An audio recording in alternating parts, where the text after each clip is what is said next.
là où on l'attend, il ne se manifeste pas parce que chez nous, c'est la douleur qui est quasi absente. Dans le cancer du sein, vous savez que chez nous, tant qu'on n'a pas mal, on ne vient pas à l'hôpital. Malheureusement, le cancer du sein, la plupart du temps, il n'est pas douloureux.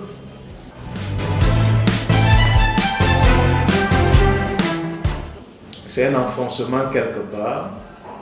C'est un sein qui subitement ascensionne, ou alors il a une boule, ou un affaissement, voire une rougeur, voire un plissement, comme une ride, ou voir le téton qui initialement était sorti tout droit, il devient rentrant, ou alors quelquefois c'est monsieur qui passe sa langue dans un rapport intime et puis il se retrouve avec du sang dans la bouche quand ce n'est pas la femme qui se les presse. Voilà autant de signes. Une boule, un nodule dans le sein d'une femme, si d'aventure c'est un cancer et que cette boule-là a le volume d'un carreau de sucre, on y recense en moyenne 3 milliards de cellules qui malheureusement par 24 heures vont se détacher d'un volume de 3 millions pour se disséminer partout dans le corps humain, atteignant les os, toute l'architecture osseuse, les poumons, le foie, même le cerveau.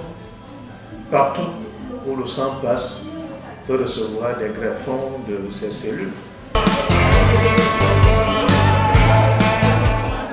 Prévenir un cancer du sein reviendrait à dire ici que c'est des mesures, une fois qu'on les a adoptées, elles nous mettent à l'abri du cancer du sein.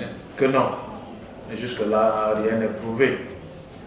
Rien n'est prouvé dans ce sens-là.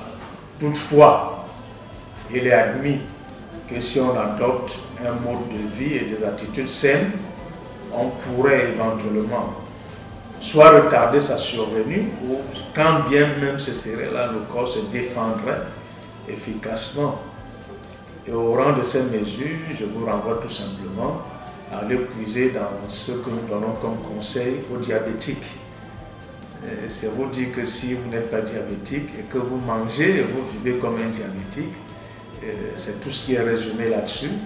Fuir les viandes rouges, abandonner la graisse et les sucres, manger beaucoup de légumes, s'hydrater au maximum et avoir une activité physique.